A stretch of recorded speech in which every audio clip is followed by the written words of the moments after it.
You ever see your kid's face and know the fact that he's about to cost you money? I think that's what that face says. Alright, so we ended up with this for free. John immediately told me I wasn't allowed to sell it, and we had to build it for him. But here's the problem. I love John, but John is short. John can't reach clutches. We actually realized that in the last video with a John Deere because he stalled it 3 times because of the safety seat. But that's enough about John and his midget crisis. What we have here is we have a John Deere 110. It has a Peerless 2300 in the rear. Obviously no engine. The very drive is seized. Everything is rusted to snot. There's no restoring the underside of this thing. All of it's coming out with a grinder. If you love John Deere, I would suggest you stop watching this now. Because we're going to follow that monstrosity up with the fact that we're going to stuff a Predator in this. And this Predator is in about as good condition as the John Deere itself. This thing was in a Power Wheel build that ended up underwater twice.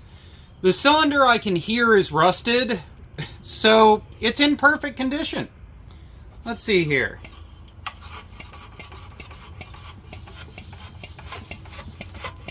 Gonna see if we can get it cycled past that rusted cylinder.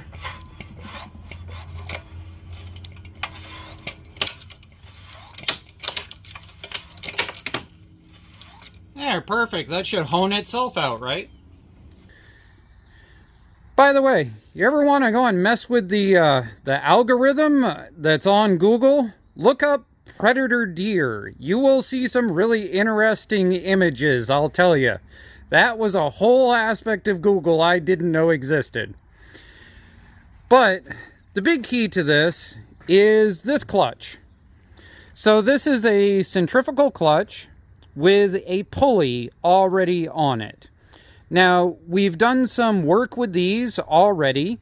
John has a go-kart build that has pulled millions of views on YouTube and on Facebook. Well, John's gauging whether it is or is not going to fit on the table. I'm precariously holding the rear end up. Go for it, John.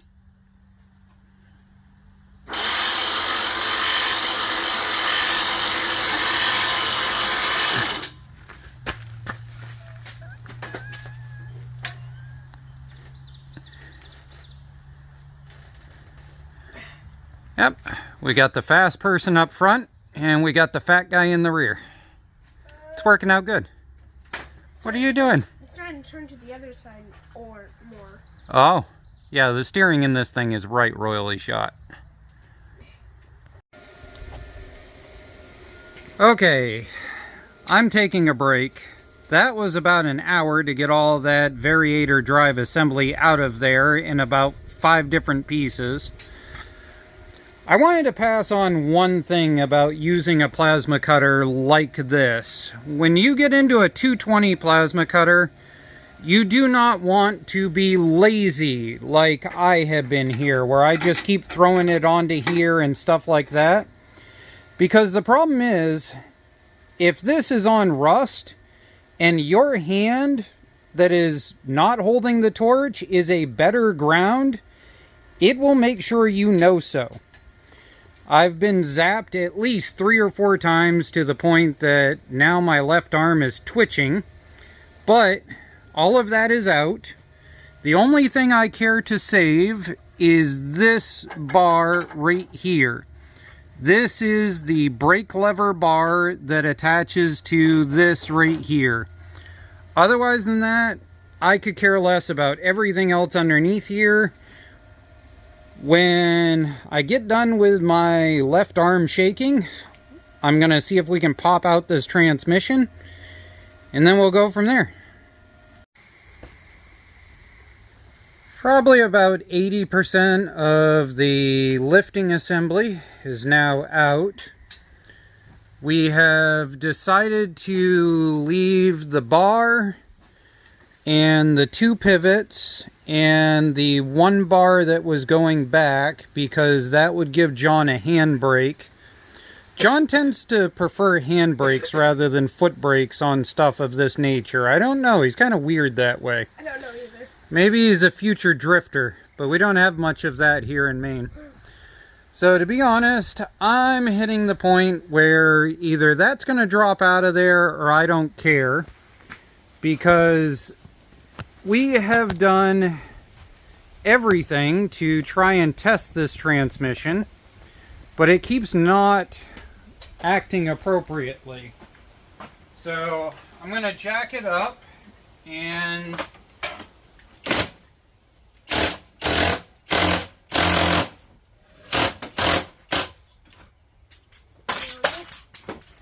so I will hold it, and it's wobbling around, so if I pull this, I don't know what's holding it, if there is anything, so just give it a pry. No, don't bend the whole body. If it's not moving, it's not moving. So pry around, see if it'll come out. I've removed everything I can find. I don't understand what is holding it at this point. You know what? I wonder if the 2 bolts for the seat are the last thing holding it. Oh, that would be so stupid if that's what it is. Okay.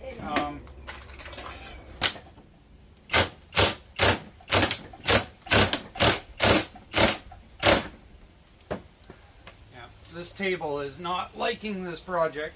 This is a little bit beyond its happy point to wait.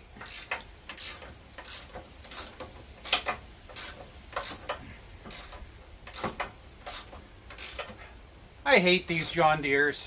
I've only been at this for like 4 hours, what I thought was going to be like a 1 hour strip it down like any other machine. But I know you guys like them, and John thinks it's a cool looking machine. So we're going to make the Predator Deere, right? Sure. Yep. Make sure you Google image search that, seriously. That is worth watching, looking up, whatever. Okay, why is it not coming out? Why will it not come out? There, fine. See that way. Huh? Yeah, the wind keeps kicking up all the rust. Okay, let's try this again. And up with the body, down with the transmission.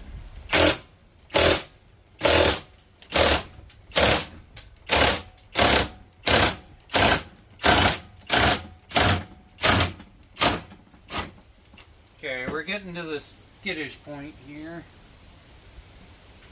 Okay, John, come put a hand on that because it seems to want to tip that way.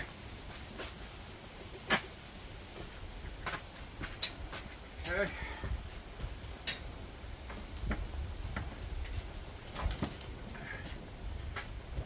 Alright, I'm going to try and lift this down, and then I want you to find a, I want you to grab that orange box and bring this rear end down onto it. The orange box? Yeah, the orange milk crate. Okay. Holy mother, that's heavy. Okay. Hold up. Okay, go ahead. Sit. Oh, the wind took it. Okay, I got you. Yep, I saw the wind take it.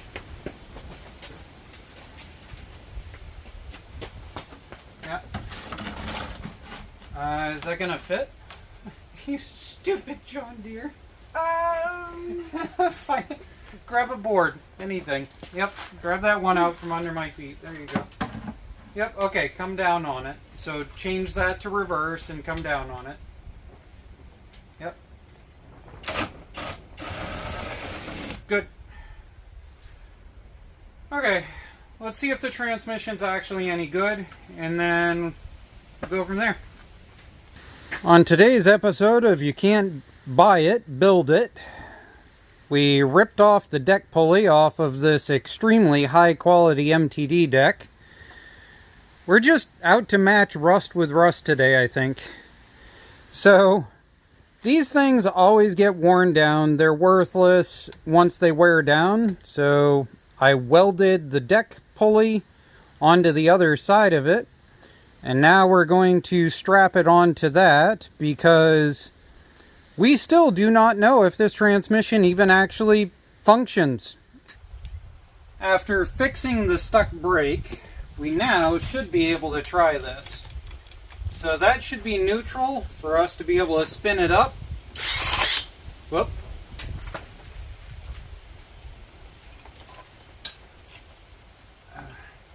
So the pulley is very warped. I don't know whether it got hit with something in its past or what. Ow!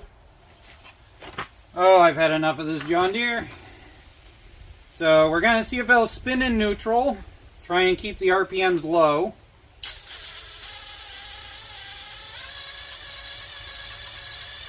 The input bearing on the pulley is definitely shot. So if I was John sitting in the tractor, then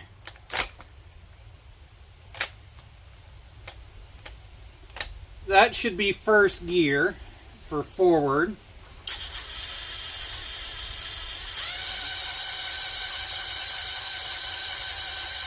Yep, the hub on that side's moving. That should be hopefully second. Why do we got no second? Okay, first. Oh, I heard a click. Let's see if that's second. Yep, we got second. And I can see the brake shaft is moving. So all the way to there, I believe is reverse on this. Yep. Okay. Now, I don't remember whether that is third or whether that is third, so we're just going to pick one. I think that's third.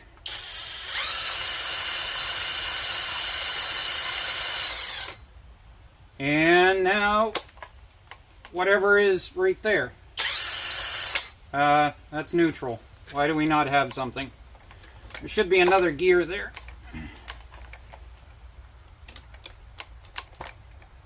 Unless this thing is a 3-speed, which I don't think it is.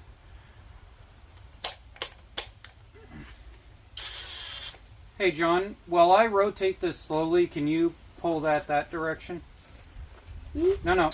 Gotta come forward in that way. Oh, did it? Oh, did it? Yeah, thanks. Oh, did it? Whoop, and we just jumped the belt again.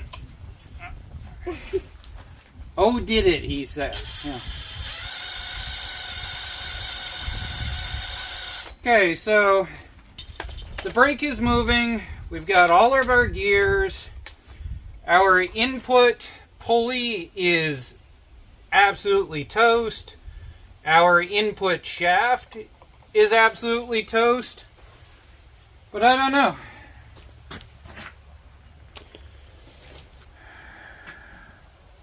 Alright, you. What do you think? Do you think we should put the transmission back in and try and figure out putting the Predator in? Okay. Okay. Translation, Dad has to do all the work, and I get to sit here and laugh like a hyena on YouTube. Right? Is that how this parenting thing works? Okay.